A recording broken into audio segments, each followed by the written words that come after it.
ከኢራንና ከአሜሪካ እንዲሁም ከእስራኤል ጦርነት ጋር በተገናኘ በጣም ምን አስገረመህ ካላችሁ በጣም ያስገረመኝን ነገር ነው የምነግራችሁ። እንደምታውቁት ለዚህ ጦርነት ዋነኛ ምክንያት ከሚባሉት ውስጥ በኢራን በኩል አሉ የሚባሉ የኒውክሊየር ፕሮግራሞች ናቸው። እና ይሄን የኒውክሊየር ፕሮግራሞች እና የባላስቲክ ሚሳይል ፕሮግራሞች በተመለከተ የድርድር መርሃ ግብሮች እየተከናወኑ ነበር። ተከታታይ የድርድር መርሃ ግብሮች በኦማን ውስጥ እየተከናወኑ ባለበት ሰዓት ላይ ይሄ ጥቃት ከመፈጸሙ በፊት ወይም ይሄ ጦርነት ከመጀመሩ በፊት ሰዓታት እየቀሩ በነበረበት ሁኔታ ላይ አሜሪካና ኢራን በድርድር ሂደቱ ላይ በምን አይነት ነባራዊ ሁኔታ ውስጥ ነበሩ የሚለውን ጉዳይ በተመለከተ የወጣው መረጃ እጅግ በጣም አስገራሚ ነው። መረጃውን ሚድል ኢስት ሞኒተሪንግ ይዞት ወጥቷል። ምንጭ ያደረገው የኦማን በድርድሩ ላይ ተሳታፊ የነበሩትን ማለት ነው የኦማን የውጭ ጉዳይ ሚኒስትርን ነው።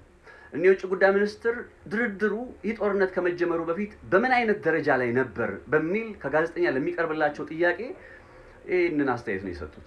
In the old deal that was negotiated during President Obama's time, this is something completely new.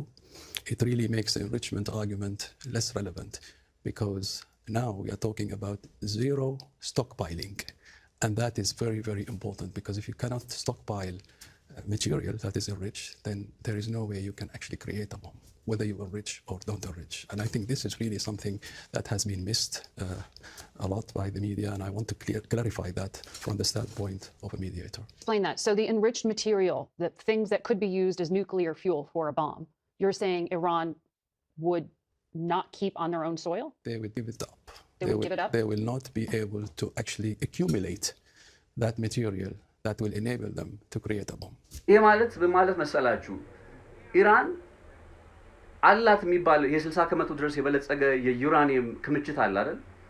ያ አላት የሚባለውን የዩራኒየም ክምችት ሙሉ በሙሉ ልታስረክብ ወይም ዜሮ ስቶክ ፓይል ወደሚባለው አይነት ሁኔታ ውስጥ ልትሄድ ተስማምታ ነበር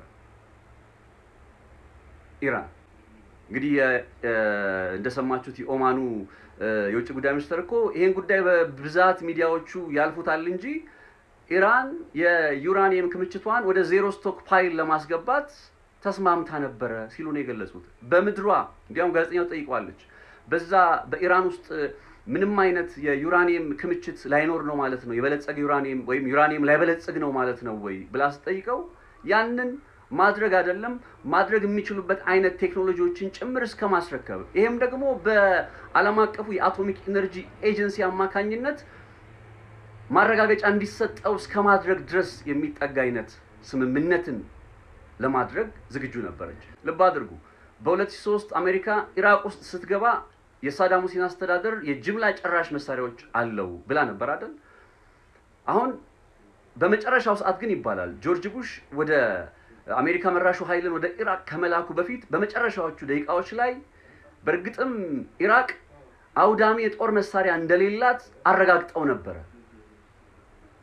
አሁን ያንን ታሪክ በሚያስታውስ መልኩ ኢራን ውስጥ ኢራን አላት የሚባለውን የበለጸገ የዩራኒየም ክምችት ለመስጠት ተስማምታ ይህም በዓለም አቀፉ የአቶሚክ ኢነርጂ ኤጀንሲ አማካኝነት IAEA አማካኝነት ማረጋገጫ እንዲሰጠው ፈቅዳ ጦርነቱን ለማስቀረት የሚቻልበት ሁኔታ እያለ ነው ይሄ የአሜሪካና የእስራኤል የተቀናጀ ጥቃት በድንገት የተከሰተው።